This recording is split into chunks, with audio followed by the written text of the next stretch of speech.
주시는 하나님의 말씀은 누가복음 8장 40절부터 55절까지 56절이네요. 56절까지 40절부터 56절까지 우리 한 목소리로 봉독하겠습니다. 예수께서 돌아오심에 무리가 환영하니 이는 다 기다렸음이로라. 8장 40절부터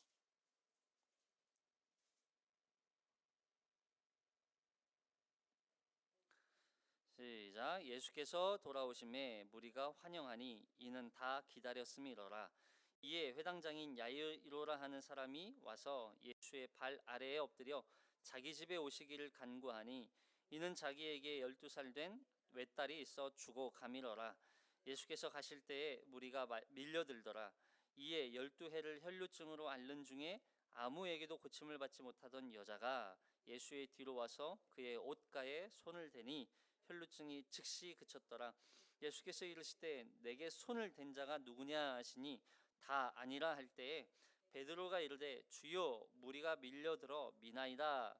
예수께서 이르시되 내게 손을 댄 자가 있도다. 이는 내게서 능력이 나간 줄 알미라 하신대 여자가 스스로 숨기지 못할 줄 알고 떨며 나와 엎드려 그 손댄 이유와 곧 나은 것을 모든 사람 앞에서 말하니 예수께서 이르시되 딸아 내 믿음이 너를 구원하였으니 평안히 가라 하시더라. 아직 말씀하실 때에 회당장의 집에서 사람이 와서 말하되 당신의 딸이 죽겠나이다. 선생님을 더 괴롭게 하지 마소서 하거늘 예수께서 들으시고 이르시되 두려워하지 말고 믿기만 하라. 그리하면 딸이 구원을 얻으리라 하시고 그 집에 이르러 베드로와 요한과 야고보와 아이의 부모 외에는 함께 들어가기를 허락하지 아니하시니라. 모든 사람이 아이를 위하여 울며 통곡하며 예수께서 이르시되 울지 말라. 죽은 것이 아니라 잔다 하니라. 그들이 그 죽은 것을 아는 고로 비웃더라. 예수께서 아이의 손을 잡고 불러 이르시되 아이야 일어나라 하시니 그 영이 돌아와 아이가 곧 일어나거늘 예수께서 먹을 것을 주라 명하시니 그 부모가 놀라는지라. 예수께서 경고하사 이 일을 아무에게도 말하지 말라 하시니라. 아멘. 우리는 지난 시간에 이 갈릴리 호수에서 광풍을 만난 예수님과 제자들 그리고 그 제자들의 믿음과 또 그들이 갖고 있었던 예수 그리스도에 대한 신앙, 믿음관에 대해서 우리가 살펴보았어요. 그리고 이제 거라사인의 땅에 가서 군대 귀신 들린 자의 귀신을 이제 내쫓아 주시죠. 군대 귀신이었어요. 수천 마리라 해야 되나? 수천의 귀신에 들려 있었던 이 사람을 귀신을 쫓아내 주신 거죠. 그 사건을 통해서 사실 두 사건은 어떤 이적과 기적만 이야기하는 것이 아니라 그것을 뛰어넘어서 믿음과 관련된 이야기였어요. 오늘은 그 맥락과 연결되어지는 사건이 등장합니다. 야이로의 딸을 살리시는 사건이죠. 그리고 그 야이로의 딸을 살리는 사건 중간에 혈루증 앓는 여인에 대한 이야기가 들어가 있어요. 이 혈루증 앓는 여인에 대한 이야기도 별개의 이야기처럼 보이지만 그러나 이 이야기도 하나의 맥락으로 이해를 해야 하는 것이죠. 자, 먼저 40절을 읽어보겠습니다. 자, 40절.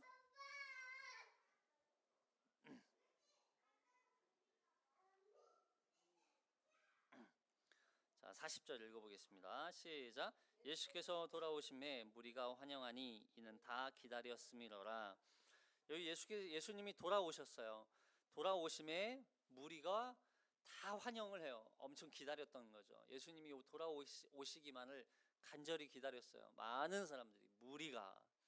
당시 그 동네에 있었던 많은 사람들이 이 예수님이 돌아오신다는 소식을 듣고 보고 몰려왔어요. 이제 예수님께서 가셨던 곳 거라사인의 땅에서 다시 돌아오시는 거죠. 그런데 무리가 예수님을 기다려요. 물론 이 기다린 사람들은 백성들이죠. 이들이 예수님을 기다린 이유가 무엇이었을까요? 예수님을 통해서 자기가 필요한 자기가 원하는 바를 얻기 위한 하나의 목적을 이루기 위한 어떤 수단으로 예수님을 기다린 사람들도 있었을 거예요. 그리고 정말 예수님을 메시아, 구원자 또는 예수님이야말로 진정한 선지자, 제사장이라는 것을 깨닫고 기다리는 사람들도 있었을 거예요. 그리고 어떤 사람들은 자신의 이 질병이나 고통과 또 외로움과 슬픔과 소외와 그 절망적인 상황으로부터 자신의 이 상황을 해결해 주기를 그런 간절히 바라는 그런 사람들도 있었어요. 그 사람 중에 두 사람이 등장을 하는 거죠. 야이로와 혈루증 앓던 여인. 여기 이 두 사람은 사실 굉장한 극심한 고통 가운데 있는 사람이죠. 야이로는 12살의 딸이 있어요. 외딸이라고 그러죠. 외동딸이에요, 외동딸. 12살 된 딸. 근데 그 아이가 아파요. 그냥 그 딸이 그냥 뛰어놀고 예쁘게 자라는 모습만 봐도 기분이 좋고 행복할 텐데 그 아이가 12살인데 아파요. 그리고 죽어가요. 이거는 그동안 이 아이가 12살이 돼서 아팠다 그런 뜻이 아니라 점점 아파왔다는 거예요. 그 전부터 더 어려서부터 갓난아이에서부터일지는 모르겠지만 그렇게 이 아이는 점점 아파서 지금 죽어가고 있는 거예요. 죽어가고 있는 거. 지금 죽어가는 게 아니라 그 전부터 계속 죽어오고 있는 거죠. 그 모습을 보고 있는 아버지의 마음은 굉장히 고통스럽고 굉장히 슬픔과 좌절 가운데 있는 거죠. 근데 여기 혈루증 앓던 여인, 이 여인도 12회가 됐어요. 혈루증을 앓고 있는 병이. 여러분 거의 그러니까 12, 12는 거의 완전수, 성경에서는 완전수잖아요. 그러니까 더 이상 고칠 방법이 없다는 거예요. 더 이상 손 쓸 수도 없고 어떤 방법으로도 이 병을, 이 죽어가는 아이를, 이 여인의 혈루증을 고칠 방법이 없다는 거예요. 얼마나 절망적이에요. 여러분 우리가 정말 절망적인 상황은 어떤 사건 자체가 아니라 그 사건을 뛰어넘을 수 없는 우리의 연약함과 또 이런 거죠. 능력이 없는 거, 무능함을 발견하는 거. 그때가 정말 절망적이에요. 하고 싶은데 할 수 없는 무능함, 아무것도 할 수 없는 그런 그 순간에 절망을 우리는 경험하는 것이죠. 그 절망적인 순간을 예수님이 오시는 거죠. 사실 우리의 구원도 마찬가지예요. 우리가 절망적인 순간을 우리의 힘으로, 우리의 능력으로, 우리의 노력으로 어떤 이 죽음을 또 어떤 이 하나님의 심판을 감당할 수 없다는 그 절망감을 우리가 깨달을 때 결국 우리는 구원의 필요성을 발견하게 되는 거예요. 그래서 그 필요를 예수님이 오심으로 말미암아 해결해 주시고, 그래서 우리의 그 죄로부터 죽음과 사망과 또 완전히 하나님의 심판으로부터 우리를 건져주시고 죄의 종노릇이 아닌 자유와 영원한 생명을 주시는 그 예수 그리스도의 그 십자가의 사랑, 그것을 간절히 소망하고 찾고 기다리고, 그래서 그 은혜를 기뻐하고 감사하게 되는 것이죠. 이게 바로 구원인 거예요. 자, 이 여인과 그리고 이 야이로에 대한 이야기를 우리 조금 더 살펴볼게요. 41절부터 42절까지 한번 읽어보겠습니다. 41절부터 42절 시작. 이에 회당장인 야이로라 하는 사람이 와서 예수의 발 아래에 엎드려 자기 집에 오시기를 간구하니 이는 자기에게 12살이 된 외딸이 있어 죽어감이러라. 예수께서 가실 때에 무리가 밀려들더라. 자, 예수님을 기다린 많은 사람들 중에 한 사람이었어요. 예수님을 기다린 지금 사람들이 엄청 많아요. 그 수많은 무리 중에 이 야이로와 그리고 혈루증 앓는 여인에게 포커스가 잡혀 있는 거죠. 이 야이로는 예수님을 기다린 이유가 바로 12살 된 하나밖에 없는 딸이 점점 죽어가고 있는 상황 때문에, 그래서 예수님이 오셨다는 소문을 듣고 곧바로 예수님을 찾아갑니다. 그리고 그 발 아래에 엎드려서 아주 간절하게 간청해요. 자기 집에 오셔서 자기 딸을 좀 살려달라고 요청을 하는 거죠. 여기 이 야이로라고 하는 사람은 회당장이에요. 당시 회당장은 회당을 관리하고 또 그 회당에서 드리는 어떤 말씀 예배를 인도하고, 특히나 그 회당에서는 성경을 읽었잖아요. 낭독했잖아요. 그 낭독할 사람을 정하고 또 그 본문을 정하고 또 그런 예배를 주관하는 역할을 했었던, 그래서 이 회당장은 그 주변에 있는 주위 사람들이 굉장히 인정받고 또 어떤 하나의 영적인 지도자 역할을 하는 사람이기도 했어요. 그렇게 사람들에게 존경받고 칭송을 받는 자리에 있는 사람이었습니다. 근데 이 야이로라고 하는 이 이름의 뜻이 무슨 뜻이냐면 내가 살리리라, 내가 빛을 비추리라, 그리고 일으키다라고 하는 뜻을 갖고 있어요.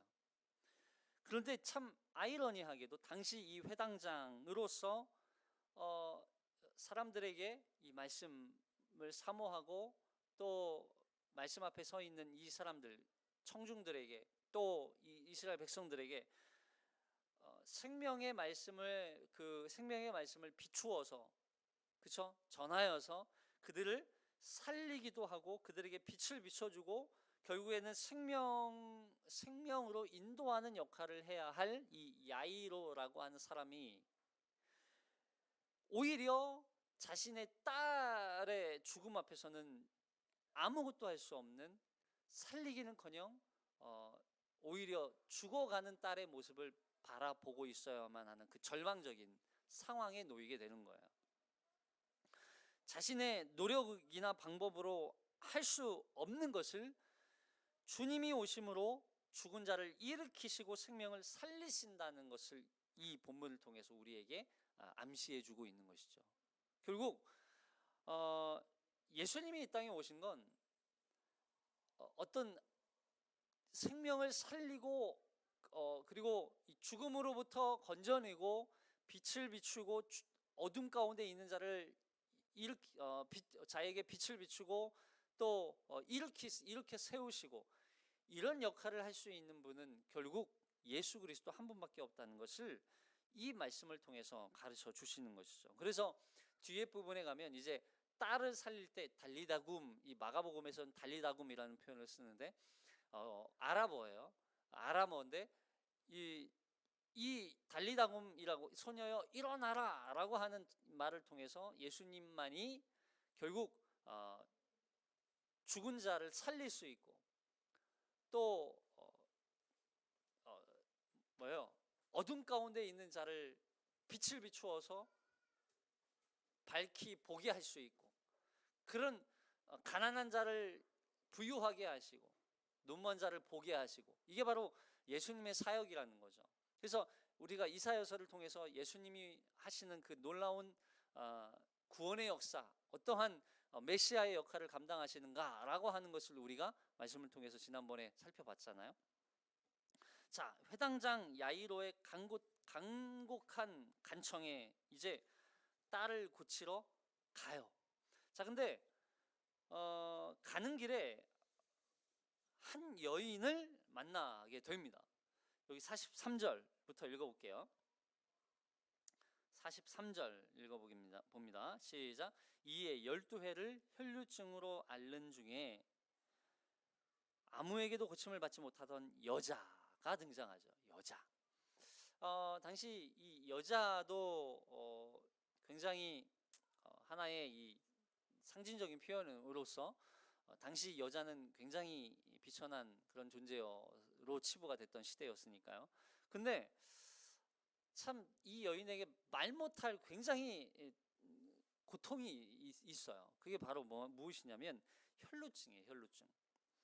여기 야이로의 딸을 고치러 가는 길도 굉장히 시급한 상황이에요. 자칫 늦게 되면 야이로의 딸이 결국 죽을 수도 있는 상황입니다. 위급한 상황이죠. 만일 예수님이 도착하시기 전에 이 야이로의 딸이 죽게 되면 야이로의 딸 그의 죽음에 대해서 사실은 야이로나 또 그 주변에 있는 사람들의 원망과 또 그들에게 실망을 줄 수도 있는, 굉장히 한 영혼을 돌보지 못한 예수님에 대한 그 비판을 들을 수도 있는 그러한 상황이에요. 그런데 이런 위급한 상황에 누가는 그 관심을 누구에게 두냐면 이 혈루증을 앓고 있는 여인에게 관심을 쏠리게 해요. 독자의 관심을 이 야이로에게 집중하는 것이 아니라, 야이로의 딸을 고치러 가는 예수님께 집중하는 것이 아니라 혈루증 앓는 여인에게 집중하게 만드는 거예요. 그만큼 이 이야기가 중요한 이야기라는 거예요. 이 이야기를 통해서 이 야이로의 딸을 살리시는 이 예수님의 사역, 근데 이 사역이 그냥 단순히 병 고치는 사역이 아니라 굉장히 중요한 의미를 담고 있다는 거예요. 그걸 살펴보려고 하는 거죠. 자, 여기 12의 혈루증을 앓고 있는 여자, 이 여자에 대해서 마가복음은 조금 더 자세하게 기록하고 있거든요. 마가복음 5장 25절을 읽어볼게요. 마가복음 5장 25절 시작. 12회를 혈루증으로 알아온 한 여자가 있어 많은 의사에게 많은 괴로움을 받았고 가진 것도 다 허비하였으되 아무 효험이 없고 도리어 더 중하여졌던 차에. 자, 이 말씀을 읽으면 굉장히 막 좀 씁쓸해요. 많은 의사에게 많은 괴로움을 받았고라는 표현은 이 혈루증을 고쳐보기 위해서 이 여인이 안 해본 게 없다는 거예요. 안 만나본 의사가 없다는 거예요. 저기 용한 의사가 있다 그러면 거기에 찾아가고, 또 다른 곳에 좀 실력 좋은 의술이 있는 의사가 있다 그러면 거기 찾아가고, 여기 찾아가고, 저기 찾아가고. 근데 보세요. 그 병을 고치기 위해서 계속해서 그 여인은 그 질병을 갖고 있는 그 부위를 보여야 돼요. 계속 보여야 돼요. 여러분 얼마나 수치스러웠겠어요. 네? 혈루증이 뭐예요? 계속 피를 계속 흘리는 거예요. 이 하혈을 하는 거죠, 여인이. 당시 질의 어떤 질병으로 인해서 피가 멈추지 않고 아무 때나 그냥 하혈을 하는 거예요. 굉장히 이 여인에게는 수치스러운 일이죠.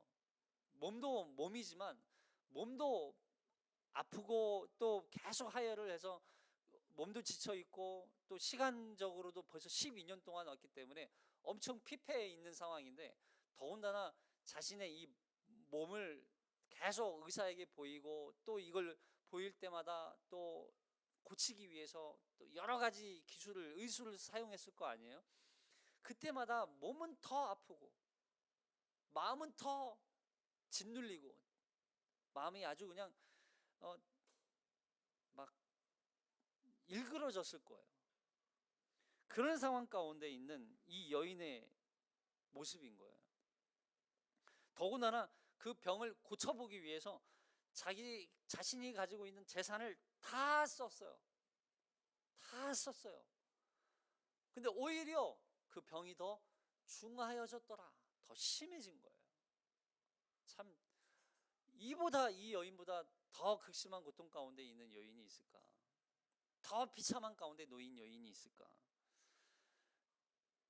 여러분, 이 여인에게 혈루증이라는 질병보다 사실 더 고통스럽고 수치스러운 건 가난하고 병든 자, 약한 자, 소외된 자를 더 짓누르고 고통스럽게 만드는 가진 자들의 억압과 횡패, 예? 자신의 몸을 가지고 장난하고 노략질하는 그 가진 자들의 횡패를 그 여인은 더 고통스러워했을 거예요. 그리고 그 여인을 바라보는 사람들의 따가운 시선과 외면과 또 그 여인을 향한 질타가 그 여인을 더 괴롭게 만들었을 거예요.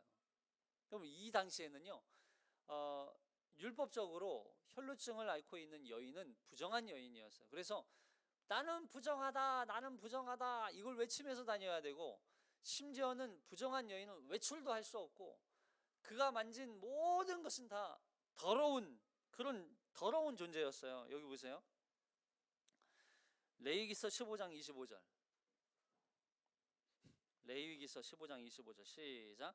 만일 여인의 피의 유출이 그의 불결기가 아닌데도 여러 날이 간다든지 그 유출이 그의 불결기를 지나도 계속되면 그 부정을 유출하는 모든 날 동안은 그 불결한 때와 같이 부정한즉 그의 유출이 있는 모든 날 동안에 그가 눕는 침상은 그에게 불결할 때의 침상과 같고 그가 앉는 모든 자리도 부정함이 불결할 때의 부정함 같으니 그것을 만지는 자는 다 부정한즉 그의 옷을 빨고 물로 몸을 씻을 것이며 저녁까지 부정할 것이요 그의 유출이 그치면 이레를 센 후에 정하리니. 보세요. 여자는 생체적으로 한 달에 한 번씩 월경을 하죠. 그러니까 이 월경 기간 동안에는 여인은 부정해져요. 근데 시간이 지나면 이 월경이 끝나면 이 자동적으로라고 하는 표현이 좀 그렇지만 시간이 지나면 이 부정한 기간이 지나요. 그래서 하나의 의식을 통해서 다시 정결해질 수 있어요. 이게 그냥 한 달에 한 번씩 지나는 기간이란 말이에요. 근데 이 월경이 끝났는데도 불구하고 이 유출이 계속되는 거예요. 피가 흘리는 게 계속되는 거예요. 그래서 이 본문에 등장하는 이 여인은 12년 동안 계속 피를 흘리는 거예요. 자궁에서. 그러니까 몸도 몸이지만 그 가족으로부터 버림받고, 이 가족들이 다 부정한 자가 될 수 없으니까 가족들에게 버림받고, 그리고 공동체로부터 주변에 있는 사람들로부터 버림받고, 그리고 결국 이 부정하다는 표현은 결국 하나님으로부터 버림받았다는 뜻이기도 하기 때문에 이 여인은 그 누구에게도 인정받지 못하고 버림받은 존재로서 살아가는 거예요. 완전한 절망적인 상황인 거죠.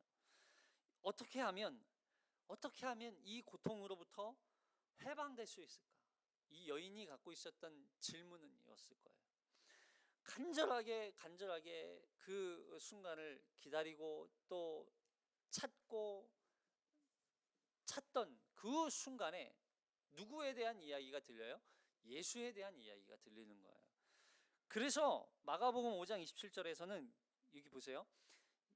마가복음 5장 27절 시작. 예수의 소문을 듣고 무리 가운데 뛰어 뒤로 와서 그의 옷에 손을 대니. 예수의 소문을 듣고, 예수에 대한 소문이 들리자마자, 예수가 지금 다시 가버나움이라고 하는 그 동네로 다시 오시자마자, 다시 돌아오신 그 예수님에 대한 소문을 듣자마자 이 여인에게는 한낱 마지막 희망의 한 빗줄기가 이 여인에게 쏟아진 거예요. 그 기회를 이 여인은 놓칠 수가 없었던 거죠. 그래서 누가복음 8장 44절 시작. 예수의 뒤로 와서 그의 옷가에 손을 대니 혈루증이 즉시 그쳤더라. 자 보세요. 이 여인이 예수님을 향한 예수님에 대한 소문을 듣고 이런 생각을 했을 거예요. 나 마지막으로 예수님 한번 보고 싶다.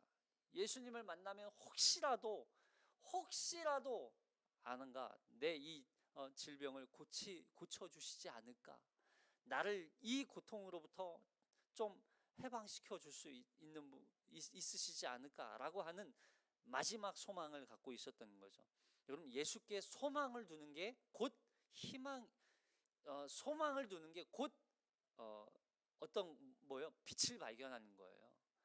곧 다시 소망 가운데 하나님의 은혜를 받을 수 있는 길인 거죠. 자, 비록 이 여인이 예수님을 만나면 질병을 고칠 수 있다는 좀 온전한 믿음은 아닐지라도, 그죠?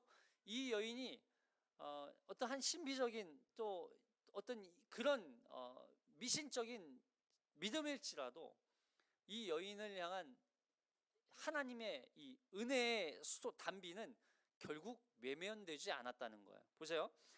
예수님이 지나가신다는 소문을 듣고 무리 사이로 이 여인이 들어갑니다. 근데 예수님 뒤로 와서 옷자락이라고 하는 건 옷술이에요. 옷술. 당시에는 네모난 천에 가운데에 그 머리 들어갈 구멍만 뚫어가지고 이렇게 뒤집어 썼잖아요. 그리고 양 끝에 옷술이라고 해서 끈이 달려 있었어요. 끝에는 약간 이제 이렇게 동글동글한 그런 그 옷자락인 거예요. 옷술이 달려 있었던 거죠. 그러니까 이 여인이 예수님의 그 옷자락 끝자락에 손을 댄 거예요. 사실 이거는요, 누가 실에다가 옷에 달려있는 실을 만진다고 생각해 보세요. 느껴지겠어요? 전혀 느껴질 수 없어요. 그리고 이 당시 지금 사람들이 어떤 장면이에요? 사람들이 막 구름대처럼 밀려와서 막 사람들이 막 밀고 서로 밀치고 막 이런 상황이란 말이에요. 근데 그 순간에 이 여인이 그 예수님의 옷자락에 손을 대는 거예요. 근데 그 순간 즉시라는 표현을 써요. 즉시. 집에 가서가 아니에요. 즉시라는 표현을 써요. 혈루증이 그쳐요. 이 여인은 자신이 혈루증이 지금 고침받았다는 것을 알고 있어요. 그 사실에 두려워서 아무 말 못하고 지금 앉아 있어요. 과연 이 사건이 야이로의 딸을 살리는 사건과 어떻게 연관되는지를 우리가 살펴봐야 돼요. 그런 맥락으로 이해를 해야 돼요. 자, 보십시다. 자, 잘 따라오고 계시죠? 예수님께서 자기에게 손댄 자가 누구냐고 이제 찾으세요. 45절부터 46절. 45절부터 46절 시작. 예수께서 이르시되 내게 손을 댄 자가 누구냐 하시니 다 아니라 할 때에 베드로가 이르되 주여 무리가 밀려들어 미나이다. 예수께서 이르시되 내게 손을 댄 자가 이또다. 이는 내게서 능력이 나간 줄 알미로다 하신대. 지금 아주 많은 무리가 예수님과 제자들을 에워싸고 막 이렇게 몰려가고 있어요. 우우우 하면서 막 엄청난 무리가 몰려가고 있어요. 근데 서로 밀고 밀리고 밀치기도 하고 가까이 가려고 서로 막 잡고 끌고 이런 상황이에요. 그럼 이 상황에서 누가 나에게 손을 댔는지, 누가 나의 옷을 잡았는지 이게 중요해요, 지금? 전혀 중요하지 않아요. 근데 예수님은 그 여인에게 주목하세요. 예수님이 지금 이 여인이 누가 나의 몸에 손을 댔어 혼내기 위해서, 그리고 예수님이 몰라서 묻는 걸까요? 아니에요. 예수님은 누군가가 나에게 손을 댄 것을 다 알고 계세요. 이 여인이 자기에게 손을 댄 것을 예수님이 이미 다 알고 계신다고요. 근데 그 중에 예수님께 손 댄 자가 누구냐고 찾으세요. 그러니까 옆에 있는 베드로가 물어봐요. 이 베드로가 화를 내면서 얘기해요. 아니, 지금 상황을 보세요. 베드로는 항상 예수님 옆에서 보디가드 역할을 항상 했거든요. 누가 막 예수님을 잡으러 오면, 그죠? 막 칼을 빼들어가지고 막 이렇게 휘둘렀던 베드로. 그러다가 말구의 귀를 자르기도 했었죠. 성격 급하고 승질 급한 이 베드로. 근데 예수님에 대한 그런 지키고자 하는 베드로의 어떤 이 보디가드 정신이 있었던 것 같아요. 어쨌든 예수님 옆에서 베드로가 그러는 거예요. 아니, 지금 상황을 보세요. 사람이 이렇게 많은데 우리를 밀고 밀치고 지금 상황이 이런데 누가 예수님께 손을 댔는지 어떻게 알아요? 어떻게 찾습니까? 이런 거예요. 그러자 예수님이 아니다. 분명히 내게서 능력이 나갔다라고 질문하세요. 여기서 내게 능력이 나갔다는 건 예수님이 능력이 줄어들었다는 그런 뜻이 아니잖아요. 예수님에게서 그 치유와 또 예수님을 통한 예수님으로부터 이 여인에게 주어진 그 은혜가 전해졌다는 거예요. 전해졌다는 거. 어떤 은혜가? 자, 보세요. 어떻게 이 여인에게 그 능력이 나갔냐는 거예요. 어떻게? 자, 47절 시작. 여자가 스스로 숨기지 못할 줄 알고 떨며 나와 엎드려 그 손댄 이유와 곧 나은 것을 모든 사람 앞에서 말하니. 이 여인의 입을 통해서 모든 이야기를 하게 만드세요. 자, 예수님의 모습을 뒤에서 지켜보던 여인이 더 이상 내가 가만히 있을 수 없네. 예수님이 저렇게 화를 내시네. 화를 내신지는 모르겠지만 예수님이 저렇게 말하시는 모습을 보니까 두려움에, 그리고 이 여인은 자기가 고침받았다는 게 두려워요. 이게 뭐지? 예수님의 옷자락에 손만 댔는데 내가 고침을 받았어. 도대체 이분이 누구지? 라고 하는 거예요. 보세요. 그 두려운 마음으로 예수님 앞에 엎드려요. 그리고 손댄 이유와 곧 나은 것에 대해서 모든 사람들 앞에서 이야기합니다. 그 이유는 뭐냐면 예수님은 왜 이 여인을 찾았을까? 그냥 고쳐주신 것을 드러내지 않으실 수도 있는데 왜 여인을 찾고 또 이 당시 여인이 많은 사람들에게 부정한 여인이라는 손가락질하고 또 이 여인에 대해서 낙인 찍혔단 말이에요. 이 여인은 그렇게 많은 사람들 앞에서 왜 이 여인이 그렇게 자신이 나음받았다는 것을 이야기할까? 결국 이 여인이 이 공동체에게 다시 공동체로부터 버림받았다는, 또 하나님으로부터 버림받았다는 것을 다시 회복시켜 주시는 거죠. 그래서 이 여인은 하나님으로부터 버림받은 자가 아니다. 이 공동체 안에 들어오더라도 너희에게 부정한 여인이 더 이상 아니다 라고 하는 걸 공식적으로 선포하는 거예요. 만약에 이 사건이, 이 이야기가 없었다면 이 부정한 여인과 함께 있었던 이 무리들 전체가 사실은 부정한 자가 돼요. 왜요? 레위기법상으로는 모든 이 여인과 함께 있는 이 여인 모든 자가 지금 몸에 다 닿고 있잖아요. 여인에게도 닿았고 여인과 함께 있는 자들도 다 닿았단 말이에요. 이 사람들 다 부정한 자가 돼요. 그러면 이 부정한 자들을 다시 부정하지 않게 정결한 자가 되기 위한 어떤 과정이 또 필요하단 말이에요. 근데 예수님은 이 이야기를 통해서 이 여인이 더 이상 부정한 여인이 아니다 라고 하는 걸 많은 사람들 앞에서 선포하심을 통해서 이 여인과 함께 있는 너희들도 더 이상 부정한 자가 아니다 라고 하는 걸 공식적으로 가르쳐 주시는 거죠. 그래서 이 여인의 부정함뿐만 아니라 이 공동체의 무리들의 부정함도 해결해 주시는 거죠. 그래서 이 여인은 더 이상 부정한 자가 아니야. 너희와 같은 정결한 자야. 그래서 너희의 공동체 안으로 들어갈 수 있는 자격이 허락되었음을 공식적으로 선포하시는 거죠. 자, 그리고 하나는 더 뭐냐면 이렇게 할 수 있는 역할을 하던 사람이 당시 구약 시대에는 제사장이었어요. 제사장만. 그래서 부정한 여인이 이렇게 자기가 부정하지 않았다는 것을, 나병 환자도 마찬가지잖아요. 부정함으로부터 이 자신의 나병이 나음 받았다는 것을 누구에게 보여요? 제사장에게 보였어요, 항상. 그래서 그 제사장은 그 병이 나았는지 확인하는 과정을 통해서 이 사람은 더 이상 부정한 자가 아닙니다 라고 하는 의도로 제사를 드려주고 그리고 다시 돌아갔단 말이에요.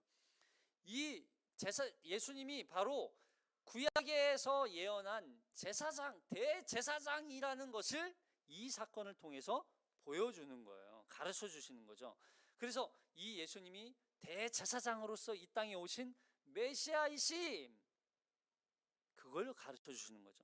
그리고 또 다른 이유 중에 하나는 다음에 나오는 여인의 믿음에 대해서, 병을 낫고자 하는 이 미신적인 믿음으로부터 온전한 믿음을 갖게 하시는 이유이기도 한 거예요. 그래서 여인이 구원의 확신을 갖게 하시는 의도이기도 했죠. 자, 보세요. 이 여인은 예수님을 만나면 좀 질병을 나을 수 있지 않을까 하는 아주 작은 믿음이었어요. 그리고 미신적인 믿음일 수도 있었어요. 근데 예수님을 만지는 순간 이 여인에게 병이 고침을 받죠. 두려움이 왔어요. 그 순간 이 여인은 뭘 느꼈을까요? 이 예수가 바로 구원자 예수 그리스도이시구나. 이 예수님이야말로 진정한 그리스도 구원자이시구나 라고 하는 걸 깨닫게 된 거예요. 자, 보세요. 그걸 믿음으로 말미암아 너는 구원을 받았다 라고 선포하시는 거죠. 이 48절 시작. 예수께서 이르시되 딸아 내 믿음이 너를 구원하였으니 평안히 가라 하시더라. 보세요. 오해하면 안 돼요. 내 믿음이 너의 병을 낫게 했다는 게 아니죠. 여기 뭐라고 그랬어요? 내 믿음이 너를 구원하였으니.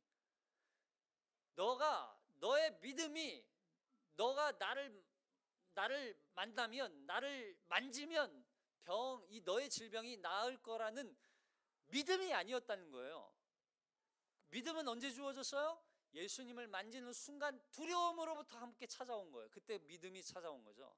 그러니까 결국 믿음도 사실은 예수님이 주시는 거죠. 예수님은 이 여인을 향해서 딸아라고 부르세요. 왜 딸이라고 불러요? 이제 하나님 나라의 백성이 되었고 예수님과 한 가족이 되었기 때문에 예수님 보세요. 딸은 아버지가 부르는 거예요. 아버지로서 이 예수님이 이 여인을 향해서 딸아라고 부드럽게 부르는 거죠. 너는 나의 이제 가족이야. 너는 나와 함께한 하나의 공동체야. 하나님 나라의 백성이야 라고 하는 걸 보여주시는 거예요. 그래서 보세요. 그리고 내 믿음이 너를 구원하였으니 평안히 가라. 자, 여인은 지금 예수님의 옷에 손을 대자마자 고침을 받았죠. 근데 그리고 그 순간 이 여인은 두려워했어요. 그 두려움은 예수님이 구원자이시기 때문에 갖게 되는 두려움이에요. 그리고 이 여인이 얻은 것은 사실 자신이 믿었기 때문에 병을 고침을 받은 게 아니라 그 고침을 받고 주어진 하나의 은사로서. 그래서 믿음은 우리가 믿어야지 한다고 믿어지는 게 아니라 믿음도 은사예요. 사실은 믿음도 은사예요. 그 믿음이 주어지는 거예요. 그래서 그 주어진 믿음으로 말미암아 예수님께 구원받았다라고 하는 그 구원의 은혜를 허락받게 되는 거예요. 그래서 여러분, 이 여인이 얻은 건 정말 엄청난 거죠. 어마어마한 거예요. 근데 그가 얻어진 거, 병을 고침받고 구원받고 하나님 나라의 백성이 되고 자녀가 된 거, 그게 믿음 때문이라는 거예요. 믿음. 그 여인의 믿음이 아니라 예수님으로부터 주어진 믿음.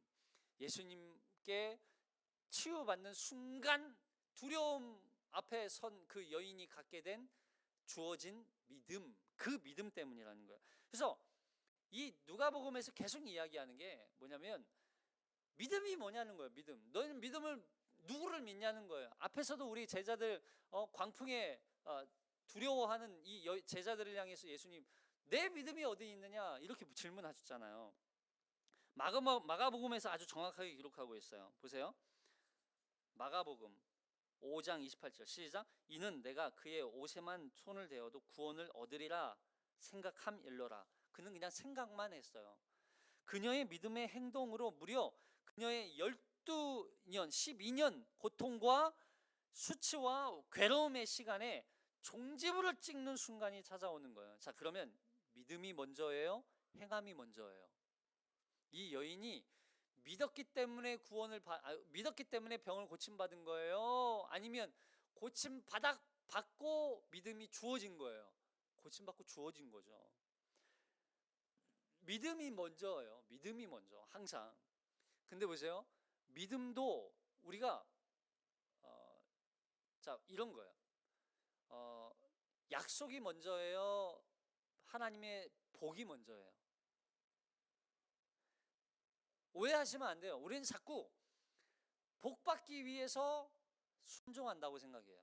근데 우리가 순종하는 이유는 하나님이 약속하셨기 때문에 받는 거예요. 순종하는 거예요. 그러면 복은 저절로 하나님이 주시든지 안 주시든지 그런 차이인 거예요. 이해되셨어요? 이 여인도 병고침 자체가 복이라면 이 여인의 행함이 우선이 돼야 되겠죠. 근데 그런 게 아니에요.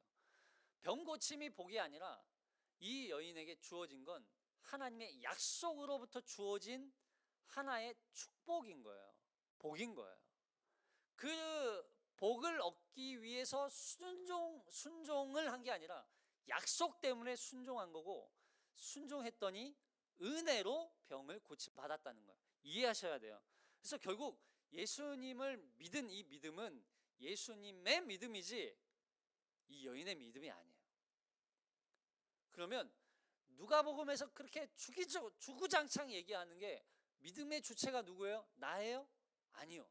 믿음의 주체는 예수 그리스도예요. 그를 믿는 믿음, 그의 믿음을 믿기 때문에 우리는 그의 믿음으로 의롭다함을 얻게 되는, 이게 바로 이신칭의가 되는 거죠. 자, 더군다나 유출증은 피가 계속 흐르는 거예요. 하나의 생명을 상징하는 이 피는 생명을 상징하잖아요. 근데 그 월경 기간에는 피가 죽은 피가 흘러요. 죽은 피가 나와요. 그 죽은 피는 생명이 아니에요. 사망이에요. 근데 이 피가 계속 흐른다는 건 계속 그 여인이 죽음 가운데, 사망 가운데 놓여 있다는 얘기예요. 그래서 부정한 여인이 되는 거죠. 근데 그 피가 흐르는 게 멈춰요. 이제 더 이상 그 여인은 사망으로부터, 죽음으로부터 자유가 되었다는 거예요. 노임을 받았다는 거예요. 그래서 이 여인은 사망의 여인이, 죽음이 아니라 이제는 생명을 얻게 된 여인이라는 걸 공식적으로 선포하는 거죠. 그래서 이 여인은 더 이상 부정한 여인이 아니에요. 뭐 때문에? 믿음으로 말미암아. 누구의 믿음? 주님의 믿음, 그리스도의 믿음으로 말미암아. 근데 이 믿음이 야이로의 믿음과 부딪히는 거죠. 야이로는 보세요. 야이로는 믿음이 없어요. 야이로는 믿음이 없는 사람이에요. 단순히 그냥 자기의 딸이 고침받고 나아지기를 좀 바라는 그런 하나의 아버지였던 거예요. 자, 이거 보십시다. 49절부터 56절까지 좀 49절부터 마지막 본문이기 때문에 한 번에 우리가 읽어볼게요. 49절부터 56절까지 시작. 아직 말씀하실 때에 회당장의 집에서 사람이 와서 말하되 당신의 딸이 죽었나이다. 선생님을 더 괴롭게 하지 마소서 하거늘 예수께서 들으시고 이르시되 두려워하지 말고 믿기만 하라. 그리하면 딸이 구원을 얻으리라 하시고 그 집에 이르러 베드로와 요한과 야고보와 아이의 부모 외에는 함께 들어가기를 허락하지 아니하시니라. 모든 사람이 아이를 위하여 울며 통곡하매 예수께서 이르시되 울지 말라. 죽은 것이 아니라 잔다 하시니 그들이 그 죽은 것을 아는 거로 비웃더라. 예수께서 아이의 손을 잡고 불러 이르시되 아이야 일어나라 하시니 그 영이 돌아와 아이가 곧 일어나거늘 예수께서 먹을 것을 주라 명하시니 그 부모가 놀라는지라. 예수께서 경고하사 이 일을 아무에게도 말하지 말라 하시니라. 지금 이 야이로의 딸을 살리시는 장면은 야이로의 딸에게 초점이 있는 게 아니에요. 야이로의 믿음에 초점이 있는 거예요. 지금 혈루증 앓던 여인의 믿음을 통해서 이 여인의 이야기를 지금 끌어가시고 계시다면, 이 야이로도 야이로의 딸을 살리시지만 야이로의 믿음을 지금 예수님이 지금 설명하고 계신 거예요. 야이로의 믿음. 야이로의 딸이 이미 죽었어요. 그리고 그 죽음 앞에 아무것도 할 수 없는 자신의 절망적인 아버지. 근데 이 야이로 앞서서 혈루증을 앓던 여인과의 차이가 뭐예요? 믿음의 차이라는 거예요. 믿음의 차이. 이 본문을 오해해서 아무리 자식이 아프고 병에 걸리고 어려움 가운데 있다 할지라도, 죽음의 위기에 있다 할지라도 부모가 간절하게 부르짖고 기도하면 하나님이 고쳐주신다, 이렇게 오해하면 안 돼요. 여러분, 그런 본문이 아니잖아요. 여기 야이로는요, 회당장이에요. 회당장. 회당이 아마 어떤 회당이었느냐? 우리가 앞에 이제 백부장 이야기가 있었잖아요. 7장에서 백부장이 지어준 회당이지 않았겠는가 추론을 해요. 무슨 말이냐면 백부장은요 어떤 믿음의 사람이었어요? 우리 누가복음 7장 7절 한번 볼게요. 누가복음 7장 7절 시작. 그러므로 내가 주께 나아가기도 감당하지 못할 줄을 아나이다. 말씀만 하사 내 하인을 낫게 하소서. 예수께서 들으시고 그를 놀랍게 여겨 돌이키사 따르는 무리에게 이르시되 내가 너희에게 이르노니 이스라엘 중에서도 이만한 믿음을 만나보지 못하였노라 하시더라. 보내었던 사람들이 집으로 돌아가 봄에 종이 이미 나아 있던지라. 보세요. 백부장은요